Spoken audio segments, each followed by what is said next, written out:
কারো পিসি, কারো মাসি, কারো দিদি, কারো বোন, সকলের প্রিয় আমার ছোট মাসি এবং ওর ছোট পিসি, যার এতদিনের অপেক্ষা পার করে শেষমেশ সারা জীবনের দায়িত্ব নেওয়ার মতো একজন মানুষকে পাওয়া গেছে। চলো সব কিছুই জানাবো আমার এই ভিডিওতে। তার আগে বলি, আমি মেঘা, মেঘশ্রী বাড়ি ওয়েলকাম। আশা করি সকলে বেশ ভালো আছেন আর আমরাও সুস্থ আর স্বাভাবিক আছি।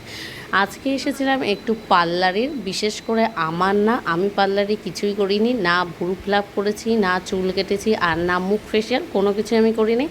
আমার মামাতো বোন বা দিদি যেই হোক, সে হচ্ছে গিয়ে এসেছিলো একটু চুল কাটতে, ভ্রু ফিলাপ করতে, কারণ এটা ওর বাধা ধরা, আর এটা করার জন্যই চলে এসেছিলো। আর আসার এক নম্বর উদ্দেশ্য ছিল ওর ছোট পিসির বিয়ে, আমার ছোট মাসির বিয়ে, বা আরও পুরো ফ্যামিলিতে আনন্দ উল্লাস, আরও অনেক আয়োজন নিয়ে যে যেমনভাবে পাচ্ছে সে সেমনভাবে সাজাগুজো করছে।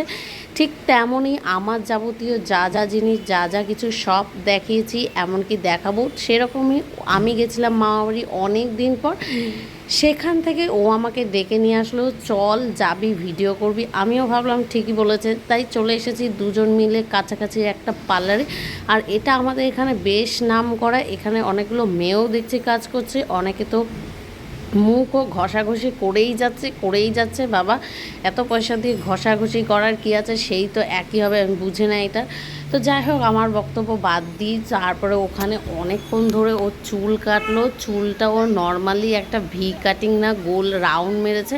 তারপরে ভুরু কাটাতে চলে এসেছে। ভুরু কাটাটা প্রথমে দেখলাম কেচি দিয়ে একটু বড় বড় লোম বা যাই হোক ভুরুর চোখগুলো কেটে তারপরে ভুরু ফ্লাপটা দড়ি দিয়ে টানতে টানতে ও তো কেঁদেই দিয়েছে, প্রচুর জল পড়েছে। শেষমেশ সব কিছু করে নিয়ে আমরা ওখান থেকে বেরিয়ে যাই ওর ছেলেকে নিয়ে। আর আজকের মতো ভিডিও এখানেই শেষ করতেলাম। সকলে ভালো থেকে, সুস্থ থেকেও, পাশে থেকো। আর যারা যারা এখনও পর্যন্ত পেজটাকে ফলো করেনি অবশ্যই সাবস্ক্রাইব করে দিও। সকলে ভালো থেকো।